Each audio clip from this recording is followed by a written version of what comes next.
Hello everyone, my name is Arian Herardino and welcome to the Arian Experience. And my guest today is Boss Gemma Jose, the CEO and founder of FKC Star Achiever. So nakilala ko po si Boss Gemma nung nakaraan last time nag-attend ako sa mga webinars dun sa sila Boss RDR na mga negosyante, mga gustong magkaroon ng financial freedom, personal development, dun sa mga topic na mga makakabuluhan. Isang member po kayo ng GCI, right? Growth Circle International Community. So doon po sa webinar, na-meet ko siya at nakausap po, nag-connect kami. And then nung hanggang umalis ako, bumalik ako ng barko. From time to time, we keep on touch, nag-uusap pa rin kami. At nakita ko na laki ng pinagbago niya kasi yung inaano niya minsan, online presence niya para ma-extend yung business niya. Pero nakita ko kahapon, boss, na in-interview ka ni Boss RDR, hindi ako makapaniwala. Actually, hindi ako makapaniwala na magpapa-interview ka sa akin kasi doon ka galing kay Boss RDR. Sino ba naman ako, di ba? Tsaka kaya na-appreciate ko talaga na napaunlakan mo na ma-interview kita ngayon. So, good evening, boss. Kamusta? Hi, beautiful day, Arion. Beautiful day sa lahat ng manonood at followers ni Arion. So, I'm Gemma Jose ng FKC Star Achiever. Yes, Arion, naalala ko. Nung tinignan ko nga yung history natin, last May of 2023. Yung pala yung una natin. Kasi di ba nagkasama tayo sa breakout room dun sa webinar ni Boss RDR. So, that time, bago lang ako doon.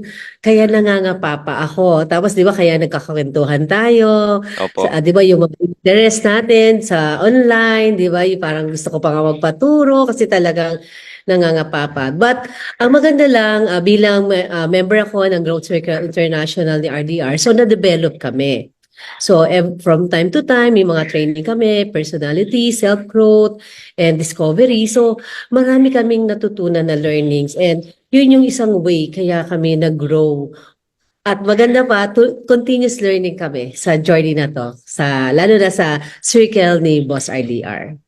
Kaya nga po, bilib na bilib ako kasi parang kailan lang sabi ko, nag-usap kami, nagchat-chat about dun sa paras kaming attendees lang tapos na naging member ka na. Tapos sabi mo sa akin nakaraan nung magtutulungan sana tayo, sabi mo problema mo online presence at nahiya ka sa camera po, di ba boss? Pero tapos sabi niya lang last year nahiya siya sa camera. Pero ngayon ini-interview na siya ni Boss RDR. And proud na proud po ako at naniniwala po ako na marami po akong matututunan at yung makikinig ngayon. And doon po sa mga nanonood at nakikinig ngayon, ano po yung makukuha nila sa podcast na to at bakit po bakit po dapat silang makinig sa podcast na to ngayon? So Aryon, ito naniniwala ako sa podcast na to, may matututunan sila, lalo na yung mga personal experience namin sa buhay, kung saan kami dinala, kung ano kami ngayon. So isa yun sa mga dapat na mapakinggan nila at alam ko may matututunan sila, lalo na kung may mga pinagdadaanan sila sa buhay, kasi sa amin, totoong experience. So kaya nakakapag-add value kami ngayon dahil kami mismo nanggaling kami dun sa mahirap na sitwasyon na yon. Opo, boss, maganda at mayroon matututunan yung mga viewers natin, no? And siguro, I think medyo sikat ka na kasi na-interview ka ni Boss RDR. Isang tao rin na ina-admire ko at pinapalo na marami akong natututunan sila ni Boss Mexusi. Pero if in case na merong nanonood ngayon na hindi ka pa kilala, Boss Gemma, sino po si Boss Gemma Jose?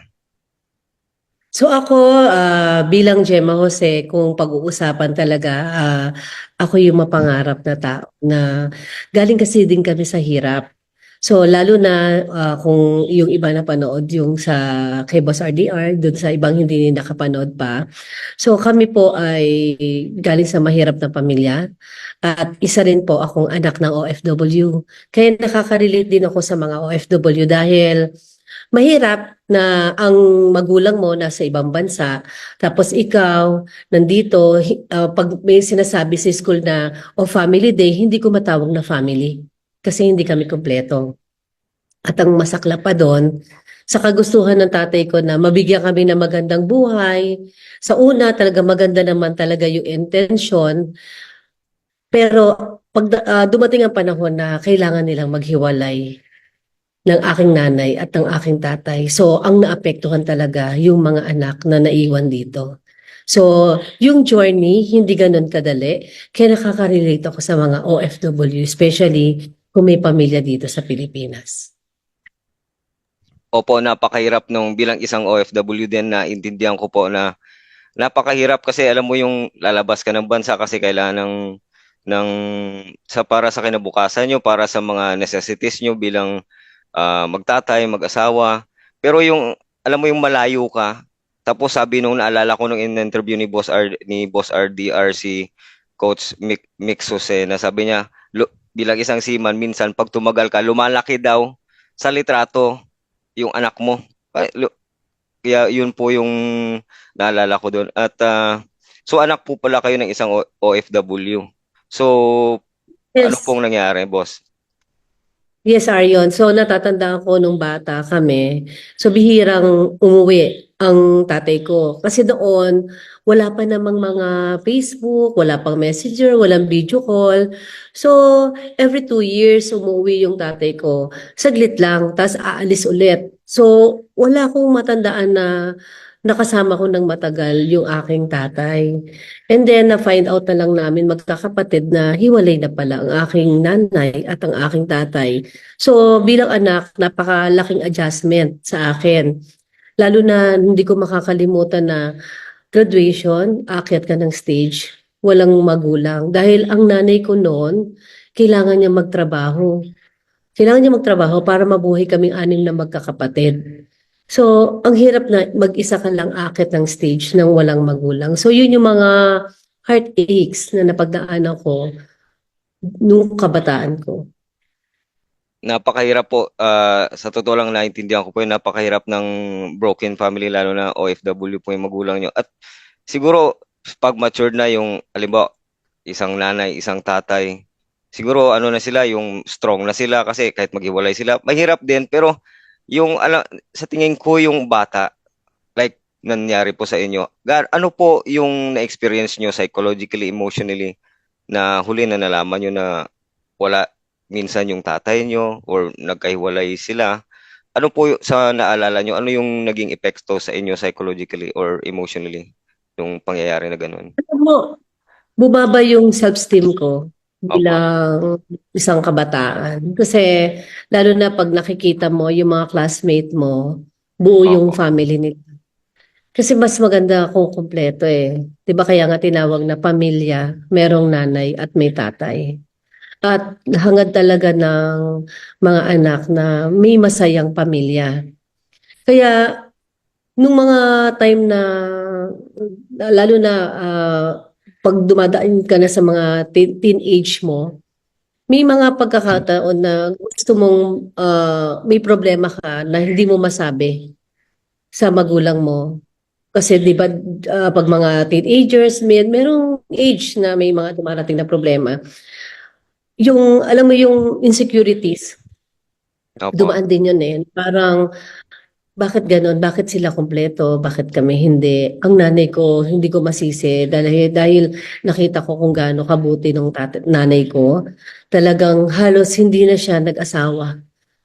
Hindi na siya Mm. nag-asawa. Talagang binutok niya yung panahon niya sa mga anak. Kaya bilang anak din naman, napilitan din ako na tulungan yung nanay ko. Naging breadwinner ako na dapat yung trabaho ng aking ama na mag-provide. So, parang naipasa sa anak. So, yun yung hindi ko rin naman pinagsisihan. Bagkus na parang naging isang way pa yon na kailangan tumulong ako sa magulang at grateful ako, nagawa ko yon. Nung ako ay nasa kabataang stage pa hanggang sa nakapagtrabaho ako. Dahil nakita ko na napakahirap ng sitwasyon maging single mom na nangyari sa nanay ko. Nakakabilib naman po kasi sobrang hirap siguro kasi meron ako nabasa nakaraan, nakita sa Facebook na libro na tungkol daw sa daughter na pag wala yung tatay, merong ano psychological effect na the father desire, yung mga negative effect. So hindi ko siya nabasa pero sa tingin ko matindi pala talaga siguro yung wala yung tatay mo, 'di ba? Kasi iniisip ko kapag halimbawa ako'y isang tatay, dapat talagang maingat ako sa kapag meron ako anak na babae kasi matindi yung ano pala yung psychological effect sa iba yung ano eh hindi may explanation siya na science. So pero nakaka-believe naman po at nakaka-inspire sa inyo kasi hindi yung iba napapariwara kapag naghiwalay yung magulang nila. Pero sa inyo po instead na napariwara o gumawa kayo ng hindi maganda or lumaki kayong hindi maganda ay bagkos ay nagsumika po kayo. Ginamit niyo po yung ano po ba ano parang paano niyo po ba ma-explain yung na instead na ano ginamit niyo po yun yung parang lakas na magsumika pa para matulungan yung nanay niyo po ano. Mm. Ang naging hugutan ko din ng lakas yung nanay ko dahil ang nanay ko kasi nakita ko kasi sa nanay ko, maaga ring naulila. Maaga siyang naulila, so dalawa lang sila magkapatid. Then panganay pa yung nanay ko. Alam mo yung struggle na panganay, tapos maagang naulila, tapos nawalan ng asawa. So nakita ko yung pain sa kanya pero hindi niya pinaramdam sa amin na nanghihina siya. So nung time na yon, nung mag-high school ako, mas lalong mahirap kasi after ko ng elementary, so wala na yung nanay at tatay ko, hiwalay na. So ilang kami magkakapatid, 6 pang 5 ako. Aryon, nung time na yon, hindi na wala nang plano na pag-aralin pa ako kasi nga wala na kaming pera. So sa 6 na magkakapatid, yung pagkain na lang halos yung pang-survive. Pero doon ko nakita yung desire ng nanay ko na makapag-aral din ako dahil gumawa siya ng paraan, in-apply niya ako sa scholarship. So, doon ako nagkaroon ng pag-asa na makakapag-high school ako. So, ako very thankful sa mga taong tumulong. Hindi ko man sila nakita ng personal, pero yung pagmamahal nila doon sa mga estudyante na nangangarap mag-aral is talaga naman nakatulong sa akin na hindi ko makakalimutan hanggang ngayon. So, nakapag-aral ako. Sinikap ko na hindi mawala sa scholarship hanggang 4th year para kahit paano makagraduate ako na hindi ako nagbabayad ng tuition fee. Ang galing naman po ang nakaka-inspire ano po no kasi yung iba ngayon maraming kabataan ngayon na lahat nandiyan na sa kanila provided pipili na lang sila kung saang eskwelahan pero minsan yung iba tinatamad or ano pero sa inyo po siguro sa tingin ko dahil dun sa yung natatakot ka or napapahalagan mo yung isang bagay kapag wala sa'yo or parang pinaghihirapan mo na magkaroon ka nun. Pero pag nandyan siguro, pag mayaman kayo, kahit saan mo gustong school, meron ka allowance. Pero pag alam mo yung boss yung isang bagay o yung kahit sa isang relasyon, pag wala yung tao, parang doon mo ma-appreciate siya. Katulad din sa bagay, sa mga pagkain, di ba? Pag wala kang makain, doon mo ma-appreciate pag napagdaanan mo, di ba, boss? O naalala ko yung kinikwento mo, boss, nung nag-uusap tayo nung tutulungan sana kita sa online presence mo, nung nikwento mo na nung nangyari na wala kaming halos makain. Parang tumatagos lang sa tenga ko nung kinikwento mo. Pero nung napanood ko yung interview mo kay Boss RDR, doon ko naramdaman talaga yung napaiyak nga ako boss totoo kasi pag manood ako ng podcast, ulit-ulit yan. Napaiyak ako. Ganun ako, kasi hindi ako nagpapakita umiyak, pero minsan mga konting bagay, umiiyak ako. Mm.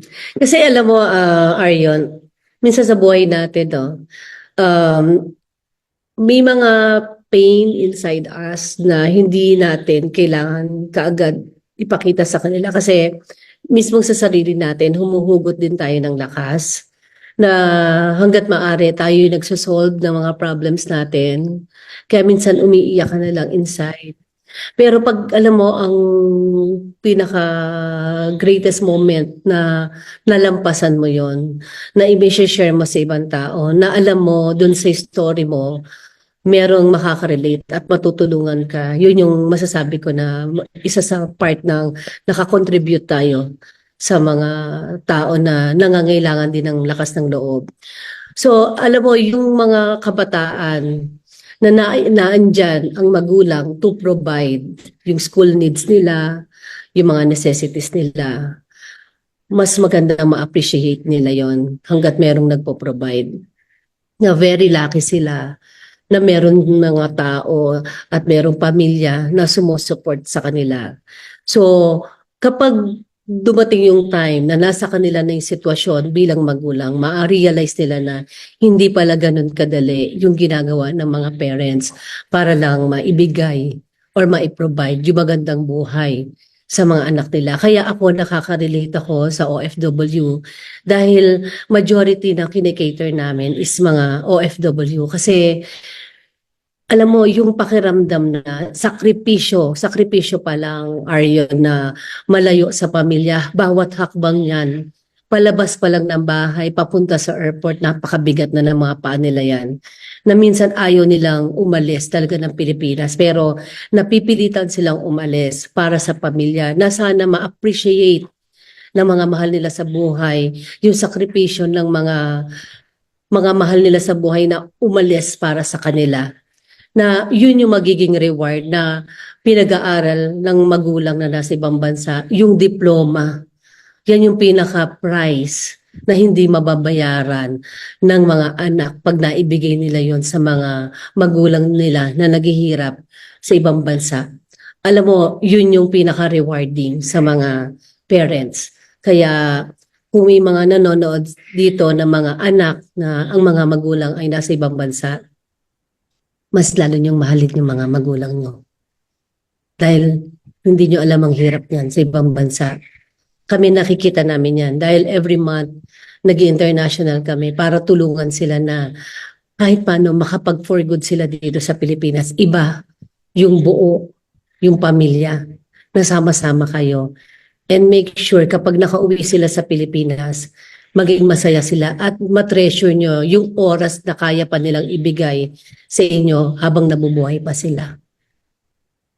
Tama, boss, tama, boss. Kasi napakahirap nga pag hiwalay ka. So sa perspective naman nila, doon sa perspective ng halimbawa mga kabataan dapat ma-appreciate nila. Pero hanggat kasi maraming dumadating na pera, provides, tingin ko mahirap kasi nilang ma-appreciate at hindi nila kahit siguro sa tingin ko lang po boss hindi talaga nila maintindihan yung pagiging OFW kapag wala silang experience katulad mo at hindi rin sila OFW. Pero ako pag nakakita ko ng OFW, kahit doon sa mga video sa social media na halimbawa dumating, masaya, nag-celebrate ng birthday, bongga, pero sa tingin ko, tapos nakita ko after ilang days, weeks, babalik na naman sa abroad, alam ko hindi rin, para sa akin, hindi rin yun yung tinatawag na masasabi nilang happiness eh.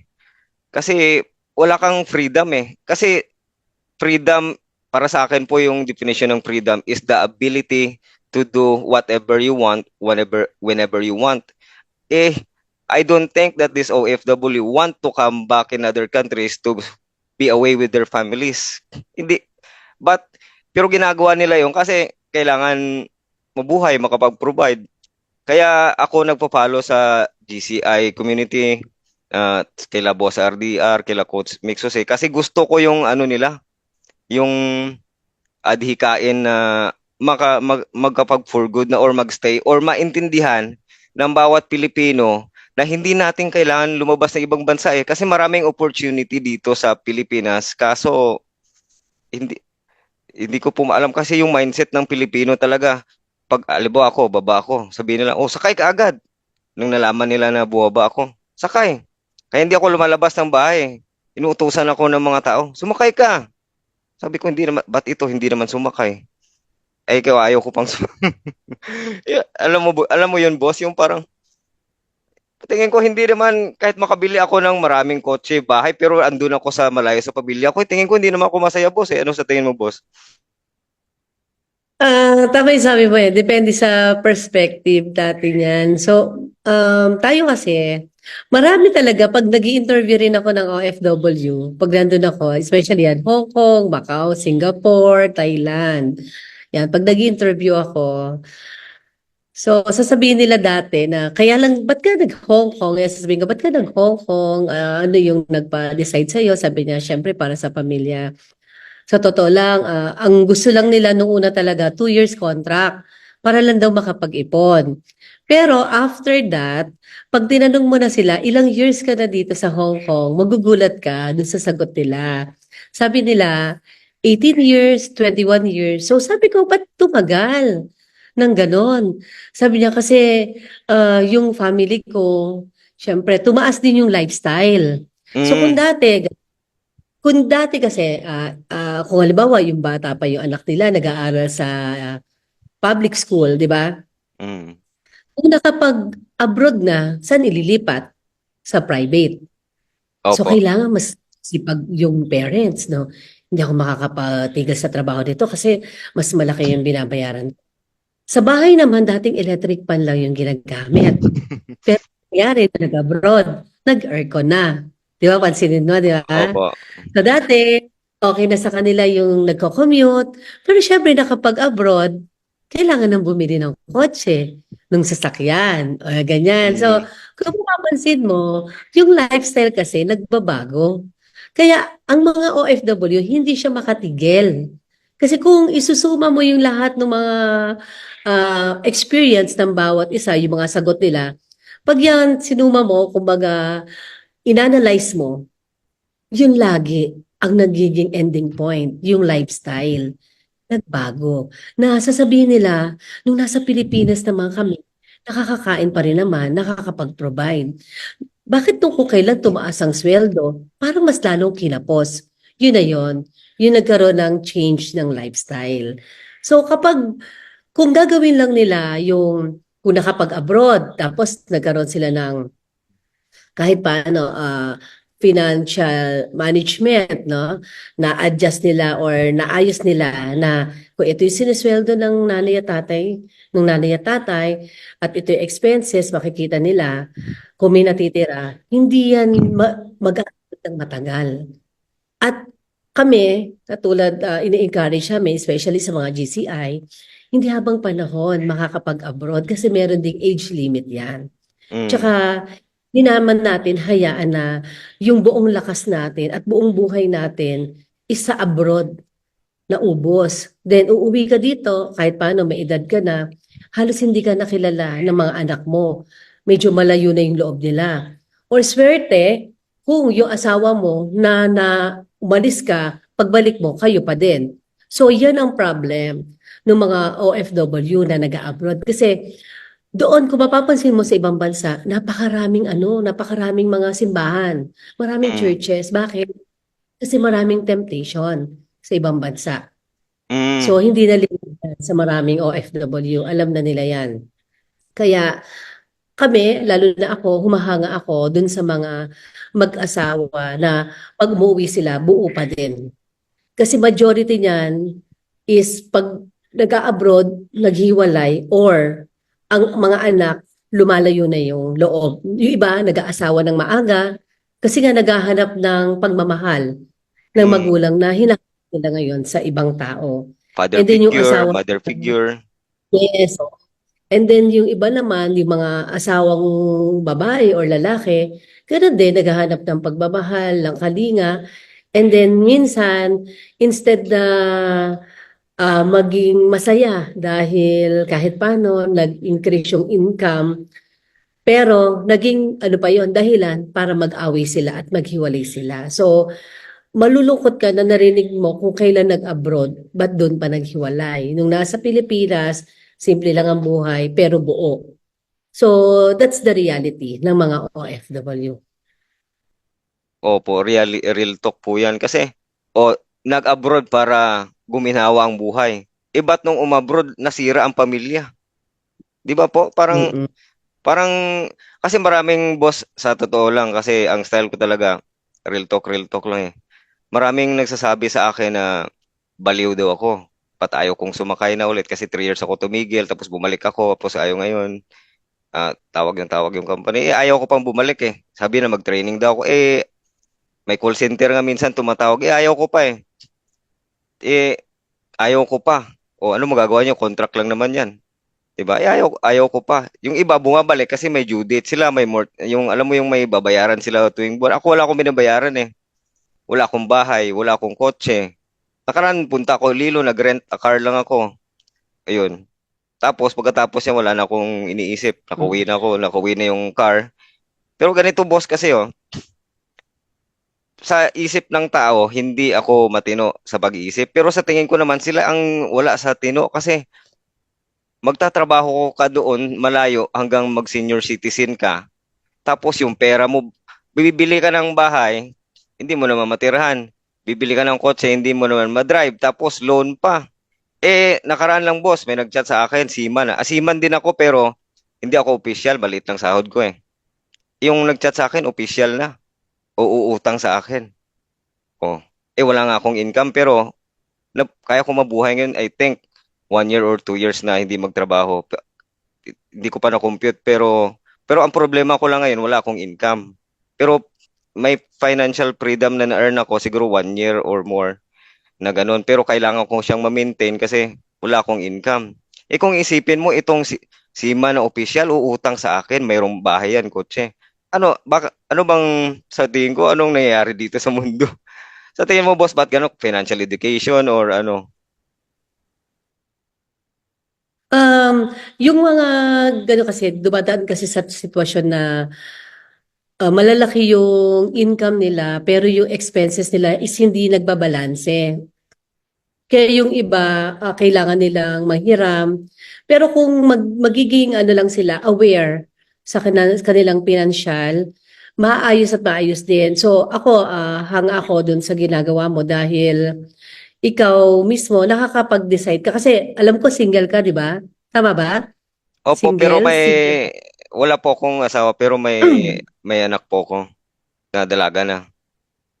Okay. Opo. So, ang maganda naman sa'yo, Aryon, is nakokontrol or nakikita mo or nababudget mo kung saan papunta yung pera na naipon mo. So, clear sa mind mo na lahat ng mga pinaghihirapan mo, alam mo hanggang dito lang. So, alam mo na pag wala kang trabaho, na pangmatagalan, ibig sabihin, limit lang yung paggastos, di ba? So wala pa akong stable na job. So lalo na ngayon, hindi pa ako sumasakay ng barko. Kaya standby muna ako sa gantong expenses. Kaya di ba sabi mo, hindi ka bumili ng sasakyan, nag-rent a car ka lang, which is naging practical yung ginagawa mo ngayon dahil alam mo kung hanggang saan lang yung kaya ng finances mo. Yung rent-a-car, boss, mahal siya kumpara mag-commute. Okay, pero sa tingin ko, kaya ko maging comfortable ako sa babiyahe na ganito. Ganun lang, iniisip ko, parang komportable ako sa rent-a-car. Kasi nakarang ko pa iniisip kung may ganun. Tapos yung mga nagre-rent-a-car na business, malaki din kinikita nila. Oo, may kotse sila pero marami tapos pinaparentahan nila. Araw-araw ang laki ng kinikita. Kasi siguro boss may financial freedom ako pero wala akong income ngayon. Doon yung pinag-iisipan ko kasi pag tumagal na wala akong income, maubusan din ako. Ano bang ginawa mo boss dati? So ako, lalo na ako, Aryon, apat yung kids ko. So hindi pwedeng wala kaming financial, 'di ba? Wala kaming kapital dahil araw-araw yung gastos, may mga fixed income tayo na tinatawag, lalo na yung kuryente, tubig, naka-fix na yan eh. Opo. Nababayaran natin. Lalo na kung may anak ka na nag-aaral, so yung tuition fee, naka-fix na yan, na hindi natin maiwasan, na hindi talaga bayaran yung mga monthly obligation na yan. So, dun sa mga nagtatrabaho or may konting kapital, ang pinaka-the best talaga dyan is magnegosyo kayo. Mag-start kayo kahit maliit lang. Dahil pag yung maliit na negosyo, unti-unti mong napalaki, dadating ang time, yung income nyo dun sa work nyo, halos natatapatan niya na sa negosyo. Dun yung time na mag-decide ka na eto, okay na ako, kaya na akong buhayin ng negosyo ko na to. So ako, ang usually ina-advise ko dun sa mga client ko or mga business partner ko na OFW, even kumikita sila dito sa negosyo ko dito sa FKC, ang ginagawa ko sa kanila is hindi ko kaagad sila pinagre-resign hanggang hindi stable yung income nila. Why? Kasi halimbawa, sanay sila sa fixed income. Yun yung every Mm. month. Meron silang sinasahod. Then, right after magnenegosyo sila dito, ang nagiging problem kasi from entrepreneurial mindset, from employee to entrepreneurial mindset, is nahirapan sila mag-adjust. Kaya unti-unti, parang ino-open mo yung door for business para sa kanila. Dahil hindi naman kaagad madali mag-shift to employee to negosyante, di ba? So Opo. pero kung unti-unti nila na i-embrace na ito pala yung negosyo at alam naman natin yan, wala namang yumaman na empleyado. More on naririnig yung yumayaman is mga negosyante. But maririnig nyo na may mga journey rin ang negosyante. Same lang din yan sa journey ng mga nag-e-empleyado. Ang maganda lang dito, kasi sa empleyado, pansinin mo, Aryon, kahit Opo. anong sipag mo, yan din ang fixed income mo. Kahit anong sipag mo, naka-fix lang yan dito. At ang matindi ba niyan, the more na gumagaling ka sa trabaho, nadadagdagan ng trabaho mo, pero ang income mo, hindi nadadagdagan. Right? So, marami experience na ganyan, tumaas ang posisyon, pero yung sweldo hindi tumaas. Or sometimes tumaas, pero konti pa, pero sabi niya, konti lang, pero hindi worth it. Yan ang mga hinaing ng mga empleyado. Pag naman sa negosyo mo, kung ano yung trabaho mo, yung effort mo, very rewarding pagdating ng panahon. Sa una lang, na nag-o-open ka ng business, malaki talaga yung trabaho mo dyan. Para ka na rin empleyado na negosyante sa sarili mong business na inopen. Pero dadating ang time, kapag malaki na yung negosyo mo, wala ka nang gagawin. So yun yung nangyari sa amin. Nung unang months namin, years, yung first 2 years namin, masasabi ko na talaga namang full out kami. Pagdating sa oras, wala kaming arte, puyatan na kung puyatan. Pero after naming ma-establish yung business namin ngayon, halos wala na rin kaming ginagawa. Kaya pansinin mo, more on helping na lang kami sa community. Dahil nakita ko na dito, kaya pala natin kunin ang pangarap natin sa pagnenegosyo at pwede kang magnegosyo kahit nandito ka sa Pilipinas at kaya niya mag-expand sa iba't ibang countries kahit nandito ka sa Pilipinas.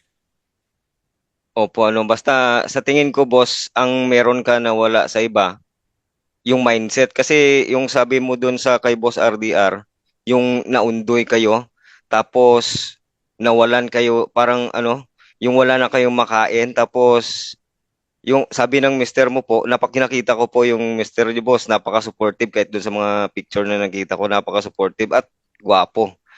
Ngayon, yung kahit makain wala kayo. Sabi ng mister nyo po, boss, mahirap pa tayo sa daga. Kasi yung daga, ang problema, walang makain. Pero kayo, walang makain, milyon pa yung utang. So sabi ni Boss RDR, paano pa rin kayo nakabangon sa ganun? Kasi sa tingin ko yung sinasabi ng mga expert din na, yung pagiging mahirap kasi hindi siya kondisyon ng bulsa eh. Kondisyon siya ng isip. Sa tingin ko, boss, kahit gano'n yung nangyari sa inyo, yung isip nyo ay mayaman pa rin. Yung alam yung walang hindi nag-give up, may paraan pa rin. Ano po, boss? Tama po ba? Yes, tama, Aryan. Kasi sa lahat ng sitwasyon na nangyayari sa buhay natin, ang number one na tandaan natin na strong na tool na meron tayo is yung mind natin. Na kung mapapansin mo, pag stable yung mind mo, hindi ka kaagad nag-give up. Alam mo, klaro So, yung mga kinakapos sa pinansyal ng mga OFW, so, ang maganda na mapagbabalanse din nila yung kanilang mga expenses at the same time yung income nila. Dahil ako naniniwala ako kapag dinagdagan pa nila yung kanilang effort. Kasi kahit nagtatrabaho tayo, lalo na ang mga nasa ibang bansa, dapat nagsa-sideline din sila. Kasi kung may mga spare time pa sila ha, pero yung iba kasi halos pahinga na lang talaga ng katawan sa dami ng trabaho at mabibigat yung trabaho ng iba. Pero kung unti-unti na nakakapag-start na sila ng kanilang negosyo, kahit mag-start lang muna sila ng maliit, dahil yung maliit, dadatingan tayo naman yan, palaki rin Tapos wag silang panghihinaan ng loob sa mga negosyo kasi natin na ino-open, hindi naman kaagad yan malakas.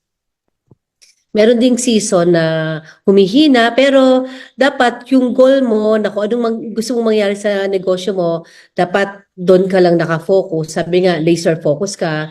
At kapag stable na yung company mo, doon ka pala mag-decide ng mag-open ulit ng panibagong negosyo na naka-vertical alignment doon sa unang negosyo na tinayo mo. Para yung trabaho sa ibang bansa, darating din ang oras na mag-stop ka at magpo-focus ka na dito sa negosyo mo sa Pilipinas. Opo, tama po na, liba, dito ka lang muna.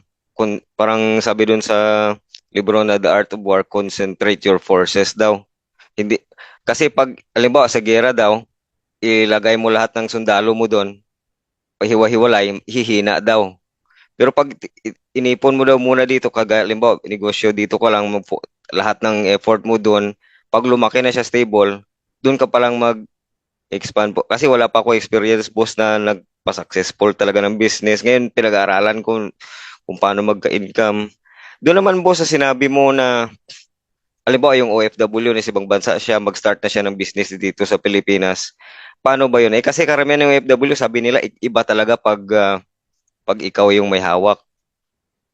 Pero kasi minsan, Yes. wala silang mapagkatiwala. Meron akong kasama taga Batangas, messman, okay naman yung asawa niya nagmamanage ng business niya. Meron silang truck. Tapos sagid ako nakaraan, may post siya na catering, ganun. Pa, hindi iba-iba rin kasi sitwasyon, boss, eh. Paano ba makapag-business na kahit nandun kasi ibang bansa tapos dito sa Pilipinas? Paano kaya? Marami kasing platform nung pagdenegosyo. So katulad niyan, mas maganda magtayo ka ng negosyo na naka-align dun sa passion mo din na katulad diyan, mawala man yung tao na inassign mo doon, kayang Mm. i-manage. Kaya mo i-manage or kayang madaling ituro dun sa iba na makapag-adjust ka kaagad. So normally, yung mga nagtatayo ng negosyo, o kahit sabihin natin nasa ibang bansa sila, tapos gusto nilang magtayo dito. So yan din yung tinuturo namin, lalo na ako pag nai-invite ako sa webinar, na kung mag-o-open sila ng isang negosyo, first is pag-aralan muna nila kung ano yung negosyo na i-open nila. So, wag sila basta ma-excite. Kasi marami na-excite na, teka lang, ngayon malakas ang Paris ni Diwata. Kopyahin ko nga ito. Di ba? Ganun na, Oo. malakas ang milk tea. Mag-open kaya ako ng milk tea. Ayan, nagkaroon na ng price war. Di ba? Dati 100 plus. Kung pansinin mo, si Sagu ang kilala na milk tea noon. Tapos, di Opo. ba, marami na na-open hanggang pamurahan na ng mga milk tea ngayon. So, 'di ba nawala na yung trend, hindi na ganon. Tapos ngayon naman, Pares, ni Iwata at ni Hiwaga, 'di ba? Parang yun ang nagte-trend. So, ang dami naman naggagayahan. So, kung halimbawa, kung meron kang napupusuan na negosyo na sa tingin mo, doon mailalabas yung passion mo and yung skills mo, doon ka mag-start. Kung nagsisimula ka ng negosyo, start ka muna sa maliit. Para anything happen, hindi mo man natutukan kaagad, maliit lang yung magiging risk mo. Kasi iniiwasan natin, Arion, at saka yung mga nanonood dito sa podcast mo na may naipon, na nagsimula sila ng negosyo, tapos hindi nila natutukan, alam mo yung mabaliwala lahat ng mga pinag-ipunan nila ng maraming taon. So, wag tayong matakot magsimula sa maliit tapos papalaki. So, kung ganun kalaki yung income mo at talagang gusto mo mag-start ka agad nung malaki, yung iba, ang ginagawa nila is nagpa-franchise na lang sila para may proven system na. Pero not necessarily, porque franchise yung inopen mo, magiging successful kaagad yung negosyo mo. Depende rin yan dun sa location ng store mo. Mm. Kailangan strategic din Pag siya. So, franchise po, hindi rin po, sorry po, pag franchise po, hindi rin sigurado. Kasi ang na, ano ko na information, pag franchise, proven na yung system, maliit lang yung risk na may risk pa rin pag franchise yes. po. Tandaan mo, lahat ng negosyo, may risk yan, lalo na pag hindi mo siya natutukan. So ngayon, yung mga nag-franchise or mga franchisee, franchisor, yan, may mga system na sila talaga na pinoprovide. So, ang nangyayari, ikaw ba franchisee? Franchisee ang tawag dun sa mga nag-open ng mga negosyo nila. Willing ka ba na sundin yung sistema na ginagawa ng mga franchisor? So, Mm, kung mapapakinggan mo, may mga podcast or may mga training si RDR na kapag nag-franchise ka, make sure na tututukan mo rin lalo na hard-earned money yung inilabas mo dyan. Na hindi naman kasi yan na, o naglabas ako ng 100,000, 1,000,000, oh, bahala na si franchisor ko magpatakbo niya. No. mm, So, ang real talk talaga natin dito, kailangan pa rin andun yung dedicated yung time mo, yung effort mo, and make sure na ikaw mismo hands-on ka sa negosyong ino-operate mo. Kasi bakit? Tandaan mo, ang goal natin is makapag-for good ka ng mas maaga. Dahil pag nasa ibang bansa ka, yan yung opportunity mo makapag-ipon ng kapital. But, ito yung inuulit ko, na kapag ikaw ay nakapag-ipon, make sure na maiingatan mo yung mga pinaghirapan mong pera. Kaya ako, kumbaga, ito personal na experience ko to sa mga members ko sa ibang bansa, na kapag sila, nag-start sila dito, kung ano yung effort na nilabas mo nung nasa ibang bansa ka, masipag ka, kapag nandito ka sa Pilipinas, dapat ganun din yung effort at oras na ilabas mo sa negosyo mo. Meron kasi ng mga experience na napapansin ko na kapag nandito na sila sa Pilipinas, na kapag for good na sila, nagiging complacent sila. Na, teka, opo. bukas na lang yan. Ay, sa isang linggo na yan, di ba? Opo, Nangyayari yan, di ba? parang ako po. Ah, di Kasi ba? Ganun eh. nagtatry ako. Ang hirap kasi, pag hawak mo yung oras mo eh. Yung wala kang boss na, oy, Aryan, gumising ka na, trabaho na. Walang, iba pag sa barko kasi, kailangan gumising talaga ako kahit puyat o ganun. Oras ng kape, oras ng kain, ganun. Balik sa trabaho. Pero pag dito, limbawa, may business dito yung kapatid ko, limbawa, tinutulungan ko, sabi, ako muna mag-manage, ako muna magbigay ng konting kapital. Sabi ko kung mag-manage ng tao, pag-aralan ko. Minsan, ihiga ako dito, hayaan ko sila. Yung, sabi ko, mali eh. Tapos sabi ni Boss RDR, dapat yung oras mo doon daw talaga dapat lahat ibuhos mo. Empleyado ka pa rin. Hindi ka daw pwedeng magpaka-boss kasi sabi ni Boss RDR, yung iba kasi pag may negosyo na, nagpapaka-boss. Sabi niya hindi ganoon dapat empleyado ka pa rin at doon ka nagtatrabaho. Sabi ko tama nga no. Nung inisip ko lahat Yeah. ng effort dito, o may nasirang machine, may nasirang ipapaayos ko, kailangan, sabi ko, yung effort parang mas mahirap pa pag ikaw na yung, halimbawa, may-ari or nagmamanage. Kung 8 hours or 10 hours lang sa barko, pag ikaw na may business, siguro abutin ka 15 hours, siguro 18 hours minsan. Ano po, ano po bang, ano po bang ma-advise nyo sa akin, boss? Ano pang, ngayon Basta yung Arion, wala ko income eh, ano pa? Kasi pag naubos tong ano ko, so, yes, yun lagi natin iisipin, ang pera madali siyang ubusin. Dahil pansinin mo, yung 1,000 mo pag nabaryahan, di ba pansinin mo, ang bilis maubos ng 1,000 lalo na pag nabaryahan na yan. Na magugulat ka na lang, oh, ilang linggo pa lang ako, ilang buwan pa lang ako, ito na yung expenses ko. Eh walang pumapasok sa'yo na income, walang revolving. Di ba? Kung mapapansin mo, walang nagre-revolve na capital and income. So, ang pera, kailangan yan, nagagamit mo ng tama.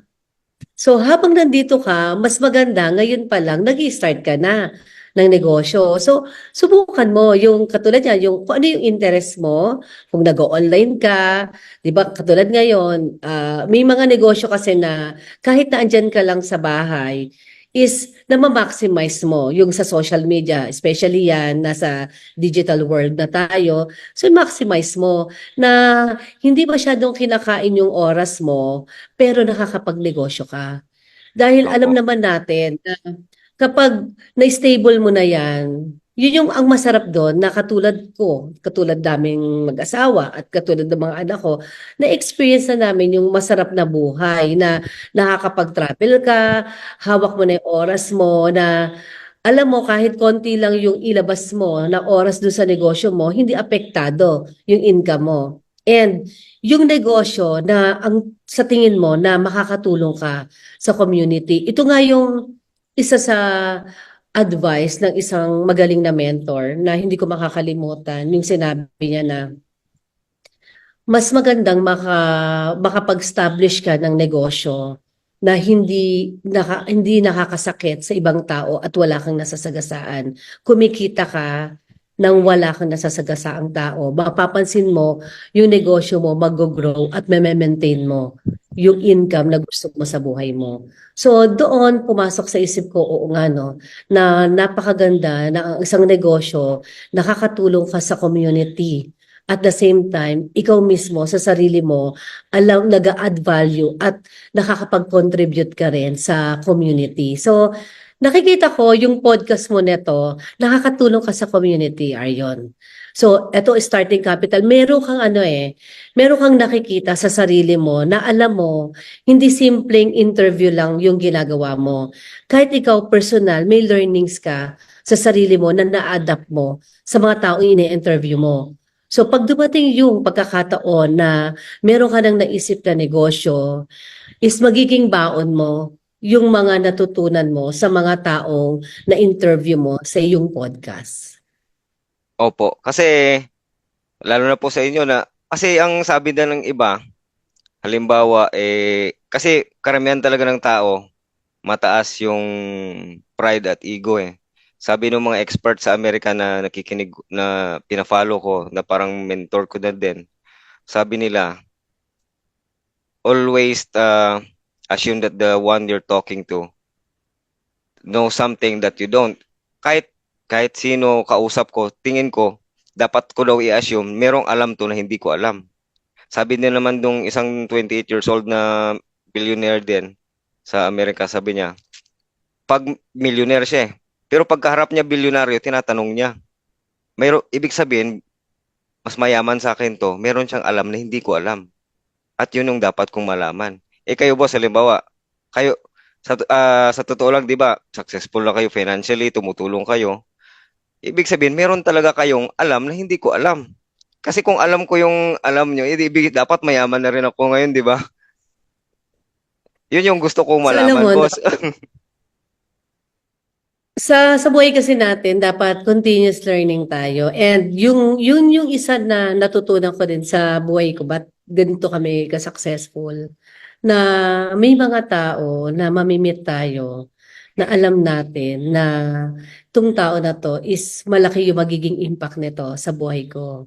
So kami ginagawa namin mag-asawa na katulad kami ginagawa namin na every time na nakakausap kami ng mga multimillionaire, billionaires, mas gusto kong nakikinig talaga sa kanila dahil aalamin mo na itong mga tao na 'to, ano kaya yung mga ginawa nila, bakit sila naging ganito ka-successful. So, 'di ba mas masarap na mapakinggan mo at their own experience, ano yung journey na pinagdaanan nila, bakit Opo. ganito ka-successful. Before, nung time na mahirap pa kami, takot ako kumausap ng mayayaman.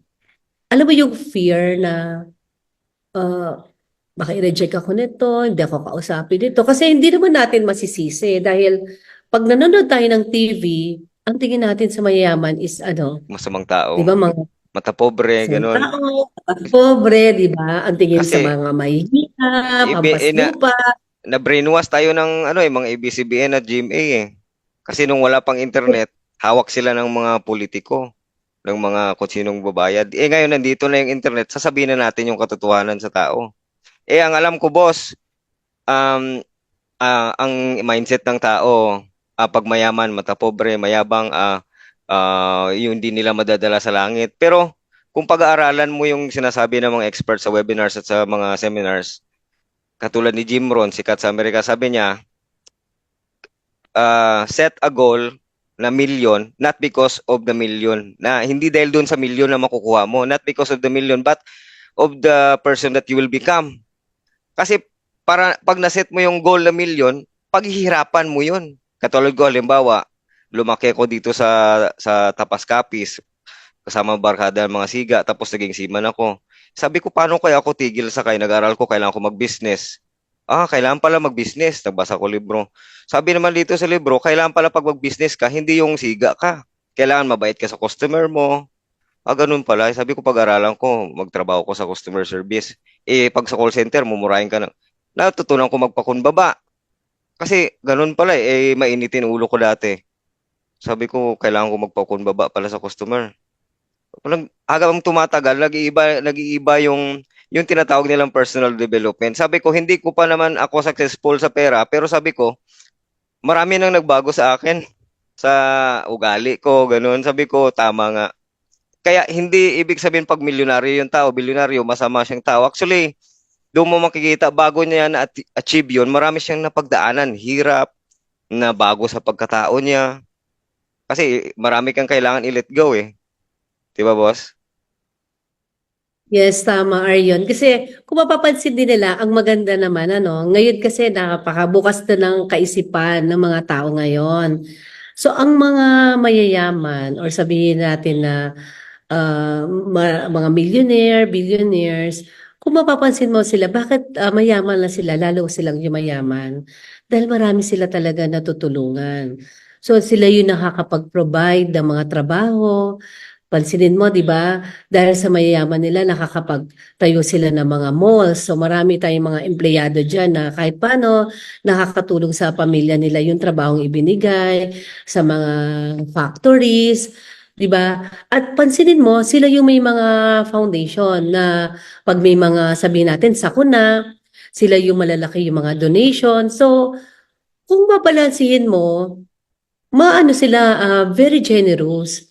So hindi naman talaga lahat. Meron kasi na sasabihin na yung mga mayayaman ay meron ding isang side na hindi maganda. Pero sa atin kasi, mas tingnan natin yung laging positibo. Opo. So kung nakikita natin yung buhay natin, sabi nga, ang life, it's not perfect. So, yung buhay, hindi lahat happiness. So, may mga pain, struggle, yan ang totoong life. Na, kaya ikaw mismo sa sarili mo, ang lagi natin titingnan, ano ba yung learnings na natutunan ko sa isang sitwasyon na ganito? Saan ba ako grateful? So, mas ma-appreciate natin ang life pag ang hinahanap natin, kung ano yung, ang nakikita natin, kung ano yung meron tayo. Nahihirapan tayong umangat sa buhay natin kapag ang tinitingnan natin yung kakulangan natin. So kung nakikita natin kung anong meron tayo, hindi magiging mahirap makuha kung ano yung wala tayo. Kung maiintindihan lang nila yung rules ng earth, yung universe. So kung mapapansin mo, magiging mas meaningful ang life mo kapag positibo ka sa buhay mo kahit mahirap ang sitwasyon. Kailangan positibo ka, kailangan abundant mindset tayo. Kapag naka-poor mindset ka, kahit may mga opportunity na nasa paligid mo, hindi mo yan makikita. Pero kapag healthy yung mind natin, naka-abundant mindset yan, mahirap man ang sitwasyon, panay oportunidad ang lalapit sa iyo kasi nga nakabukas ang kaisipan mo sa magandang buhay na hinahanap mo. Yun yung maganda kapag natutunan mo how to be grateful in life. Tama, boss, tama. Kasi dun sa pinagdaanan mo, wala kayong makain, marami kayong utang, pero nalagpasan mo kasi meron kayong yung positibong pananaw na at meron kayong rason na kailangan pa rin eh. Pag iba siguro yun, yung iba na yung ginagawa, yung iba merong nagsisuicide yung iba, pero hindi nakadepende talaga sa mindset, yung rich mindset na sinasabi nila na abundance mindset, ganun. And tama yun, boss. Doon naman, boss, sa, di ba, you are the founder and CEO of FKC, tama ba, boss? FKC Star Achiever. FKC So Star yes, Achievers. so ang maganda naman doon sa team na na-build namin for almost 1 decade na. So, ang goal kasi namin mag-asawa is, especially sa mga OFW, is makapagpauwi na mga OFW dito sa Pilipinas at makasama yung pamilya nila.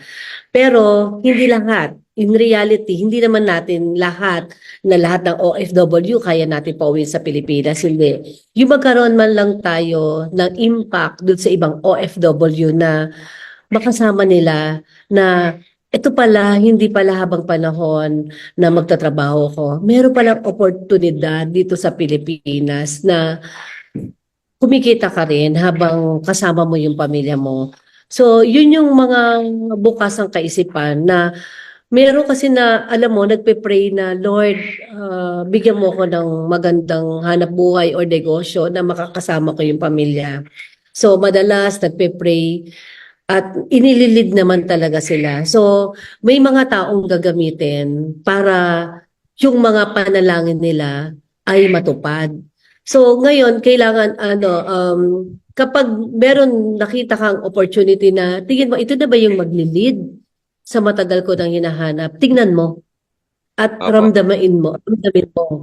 At ako kasi ang ginagawa ko, Aryon, nahingi ako ng sign na, Lord, ito ba? Ito na ba yung para sa akin? So, pag nag-start na tayo sa ganong kaisipan, dapat ang mindset din natin is, I'll do whatever it takes. Na hindi yung ningas kugon lang tayo. So, kapag ginawa mo na to, anything happen, nakafocus ka dun sa goal mo. And mas maganda kasi katulad sa amin ngayon, yung sa team namin, bakit naging stable siya for a decade, na-establish namin yon dahil maganda yung mission and vision namin na maging masaya yung pamilya nila dito sa Pilipinas, magkaroon ng values, 'di ba? At magkaroon ng meaningful life yung buhay nila na hindi lang circle of friends, family, yung matulungan nila, yung community. Ano yung iiwan kong legacy habang nandito ako sa nandito ako, nabubuhay ako, ano yung kaya kong i-contribute sa, 'di ba, sa komunidad natin. So yun yung ginol talaga naming mag-asawa. Bakit na itayo yung FKC Star Achievers? Opo. Maganda po yung mission vision niyo eh kasi sa mga napag-aaralan ko sa mga libro at sa mga ibang expert, kailangan talaga nung isang business is merong mission at saka vision kasi pag wala yun, sabi nila pag yung pera lang ang nasa isip mo, masama daw. Pero pag meron kang mission tsaka vision, kahit anong mangyari, tutuloy-tuloy ka eh. At saka marami kang natutulungan. Kahit, di ba nakalagay po sa Bible na the more you give, the more you receive. Tingin ko totoo eh. Sabi doon, do not lean on your own understanding. Trust in the Lord and do not lean on your own understanding. Ang sabi doon, the more you give, the more you receive. O hala, baka maubusan ako nito. Sabi doon sa Bible, do not lean on your own understanding eh. Trust in the Lord lang eh. Pero sa experience ko naman, sabi ko, hindi naman ibig sabihin na, limbawa, wala kang pera, hindi ka naman makapagbigay ng pera. You can give also your time, energy, and attention. Or kung anong provide mo na value, sabi nyo nga po. So, ganun talaga, what you reap is, ano ba yun? What you reap is what you sow. Pag meron kang itinanim, meron kang aanihin. Pag nagtanim ka ng kabutihan, aani ka ng kabutihan. Kahit merong ibang taong gagawa ng masama sa'yo, si Lord pa rin ang ano eh, maghahanap ng ibang tao na magbibigay sa'yo ng blessing. Kaya mag-stick talaga ako. Kahit sa'yo, boss, patuloy ako na magtatanong kung ano pa yung ma-improve pa sa or ano yung gusto kong malaman sa mga business at sa buhay. Boss, doon sa mga OFW or sa mga viewers na gusto mag-inquire or paano ba sa kanila makakatulong yung FKC Star Achievers? So yan, dun sa mga nanonood sa'yo, kung paano sila makakapagsimula or paano makakatulong sa kanila yung FKC. So tayo kasi, pansinin mo, nagkakaroon tayo ng mga health issues sa pagtatrabaho, sa pagnenegosyo, kaiisip ng mga bayarin, hindi nila nararamdaman na nagsasuffer na pala yung health nila. So doon naman papasok si FKC dahil ako naniniwala ako, pag maganda yung kalusugan mo, magagawa mo lahat kung ano yung gusto mo sa buhay mo. So kami sa FKC, tumutulong kami, nagbibigay kami ng free assessment or analysis, body analysis. Okay? Opo. So, ganun. So doon makikita mo na ito na pala yung kondisyon ng organ ko. So ngayon, pag nakita natin yan, doon kami may ire-recommend na produkto. Sabi nga, ang isang negosyo, lumalaki yan kapag ikaw yung nagsosolve ng problem nila. So kami, doon kami sa part na yon, makakatulong. Dahil ganito, kahit anong trabaho or negosyo, ang pasukin nila, kailangan pa rin nila ng healthy mind, healthy body, 'di ba? So tinuturuan namin sila ng tamang pagkain, Mm. tamang pagtrato sa kanilang katawan. So kailangan tama yung relationship nila with their food that they're eating. So yun yung doon kami papasok at mapapansin nila, oo nga no, ayaw kasi natin, 'di ba, pansinin mo Aryon na dadating Opo. yung time na ko lang ba yung nakaka-relate or yung aking mga colleagues na dumating kasi sa time na nagkasakit ako sa pagdenegosyo. Dahil nag-suffer na yung health and dadating yung time na dumating din yung time na halos naubos na rin yung mga kinikita, yung mga naipon mo dahil sa nagkasakit. 'Di ba? Marami kang maririnig na kwento na ganyan na yung naipon nila kulang pa sa pampagamot doon sa Kulang naging talaga. sakit nila, 'di ba, family nila. Yun yung sinesave natin doon na yung oras at yung pera na kinita mo habang nag-abroad ka is ma-enjoy mo pag nandito ka na sa Pilipinas. Or kahit nasa ibang bansa ka, 'di ba, may peace of mind yung mahal mo sa buhay na naaalagaan mo yung sarili mo kasi lalo na provider ka. So kapag yung mga nanonood dito sa podcast at gusto nila kahit personal consumption nila, willing kami to help you. So, kontakin niyo lang po ako para kahit paano magkatulungan po tayo. Siyempre, ang una niyo munang kailangan gawin is kayo mismo maging healthy para magawa niyo naman na yung trabaho at negosyo niyo is ma-enjoy niyo na habang kumikita ka, yung income mo, na-enjoy mo sa pamamagitan ng pagkakaroon ng healthy body. Tama, tama boss, tama. Importante talaga health pinakauna eh. At saka yung sinabi mo boss, maganda pala kasi nagtuturo kayo kung paano maging healthy. Hindi lang basta ma-cure but also how to prevent yung relationship sa food, ganun. Kasi mahilig din ako sa health boss eh. Sabi nila kasi yung pinapalo ko na millionaire siya, 28 years old, nagtanong siya sa billionaire na mentor niya. Sabi niya, dude, give me some advice. Amerikano eh, about money. Sabi lang, ang sagot lang daw sa kanya, focus on your health, focus on your health. Sabi niya, what about money? Shut the fuck up. Focus on your health, focus on your health. Tapos sabi, oh, ang tinanong niyang advice doon sa billionaire tungkol sa money, pero ang sinagot sa kanya na financial advice din pala yun eh. Ang health, focus on your health daw. Eh sabi ko, Yes, kasi billionaire yun eh. Ibig oo, kasi sabihin, magandang financial advice yun. oo, dahil ang health talaga natin is number one, investment. Pag tayo mismo healthy, makakapag-provide tayo ng lalo na gusto natin makasama yung pamilya natin na mahabang panahon. Magagawa mo lang yan pag healthy ka. Yung negosyo mo, magkakaroon ng mga maraming branches yan pag healthy ka. 'Di ba? So yun yung mga dapat natin i-consider na kapag healthy tayo, mas marami tayong magagawa sa buhay natin. So, yun yung isa sa mga magandang itinuturo namin. Nagbibigay kami ng health awareness, at the same time, nagbibigay din kami ng health assessment. Kung Mm, ano man ang existing na lang negosyo or trabaho, ang number one pa rin i-priority natin is yung health. health talaga, boss. Talagang yun ang very essential sa isang tao, lalo na kung padre de pamilya ka or breadwinner ka, wag nating babaliwalain yung ating health. Dahil ang health natin, human machine tayo, yan ang lagi nating kasama araw-araw. So, bigyan natin ng magandang trato. Di ba sabi nga sa Bible, our body is a temple of God.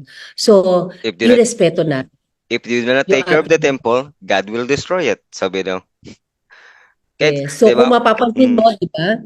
Sabi nga, maraming tao, inauubos yung oras nila sa pagkikreate ng kanilang wealth. Then dumadating yung time, yung income nila or yung wealth nila, naubos din nila para ma-regain naman yung health. So, dapat balanse tayo. Yung ating pangangatawan, lagi natin i-consider na ito, yung katawan ko nito, ang makakasama ko para magawa ko kung ano yung mga gusto kong gawin na mas mahaba pa yung buhay at makasama ko yung pamilya ko at makapag-provide pa ako ng sa community ko ng kumbaga makapag-share pa ako ng mga values at the same time makatulong ako sa pamilya ko na pag pala healthy ka, ito na yung solusyon sa lahat ng problema mo. Totoo lang, pag healthy yung mind mo, hindi mo iisipin yung mga problema mo dahil yung pinakakaisipan mo is healthy. Kaya maiiwasan nating mag-isip ng mga problema. At lahat yan may solusyon pag healthy yung mind natin. Opo, tsaka sa experience ko, boss, kapag may na-ospital sa pamilya nyo, tapos nandun kayo sa ospital, ang pangit ng sitwasyon dun sa ospital, tapos gagastos, ganun. At boss, I really appreciate yung pagpa-interview mo sa akin. Actually, hindi ako makapaniwala na nagpa-interview ka sa akin kasi ibang level ka na eh. Sino ba naman, sino ba naman ako? Ikaw, kakagaling mo lang kay Boss RDR, 'di ba? Bago ka pa nagpa-interview kay Boss RDR, successful ka na na tao eh, kayo mag-family, tapos si RDR iba rin 'yon. Tapos pagkatapos nun magpapa-interview sa akin si Boss Gemma, sabi ko iba talaga yung taong tunay na successful ay hindi, alam mo yung willing pa rin tumulong sa mga taong gusto ring makaangat. Yun ang yung mga taong tunay na successful ay gusto talaga makatulong. So, I really So, appreciate, Boss Gemma, your time. And before we end this podcast, Boss, what can you say to all the viewers and listeners?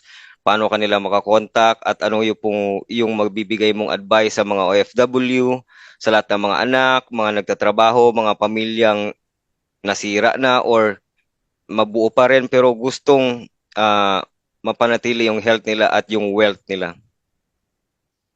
ayan. So, ako din, Arion, I honor your time. I honor you for inviting me sa podcast mo. So, it's my pleasure to be here sa podcast nyo. So, dun sa mga OFW natin, alam ko po, mahal na mahal nyo yung pamilya nyo, kaya nandyan kayo sa ibang bansa.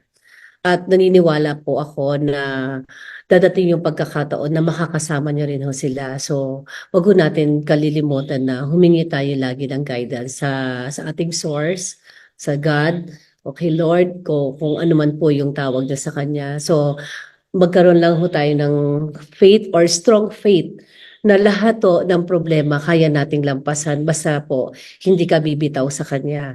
So doon naman sa mga anak, advice ko po bilang anak, kaya po ako naging successful is minahal ko yung magulang ko. So hindi man sabihin natin, hindi man nabuo yung pamilya na meron ako, pero sinikap ko po, nasa pamilya ko naman po, maging buo kami. So, wag ho tayong malulungkot kung ano man ang sitwasyon natin ngayon dahil darating po at yung panahon na magiging masaya po ang buhay natin at magkakaroon po ng magandang meaning yan. So, maging mabuti po tayong tao at wag nating hayaan na yung nakapaligid sa atin ang maka-impluwensya ng hindi maganda sa mga ginagawa nyo ngayon. So, observe nyo rin po yung environment at hanap kayo ng community na makakatulong sa inyo. Isang magandang platform yung ginagawa ni Arion, yung pagpo-podcast sa mga successful na tao. Alam ko po marami kayong matututunan sa lahat ng speakers na may invite niya. And yung binibigay sa inyo na value ni Arion is makakatulong po ito sa pang-araw-araw nyo. Ma-take nyo lang po yung mga sa tingin nyo po na makakatulong na mga narinig yun, mga sabihin natin na yung mga advices or sabihin natin na mga naging experience namin. na wag ho kayo mawawala ng pag-asa dahil tandaan niyo po, habang buhay ho tayo, may pag-asa ho tayo. At ang bagyo po, titigil din yan dahil may rainbow na darating po sa buhay niyo. So, ako po naniniwala ako dun sa sinabi ng isang magaling na mentor na don't let anyone stop you from reaching your goals. So, ako po ulit si Gemma Jose ng FKC Star Achiever. You can contact me sa number ko po 0915-935-4098 or 0947-895-7990. Meron din po kaming page, yung FKC Star Achiever. So pwede rin po ako i-follow sa TikTok at sa Facebook ko, Gemma Jose, FKC Star Achiever. So again, thank you so much, Arion. Thank you sa time na binigyan mo ako ng pagkakataon makapagsalita sa podcast mo. And looking forward, mas marami ka pang matulungan sa mga susunod na buwan, na taon. Alam ko na ikaw mismo ay lalaki sa gantong platform. So again, thank you so much at beautiful day everyone. Beautiful day po. Boss Gemma, maraming salamat po. Thank you so much for your time. I really appreciate it.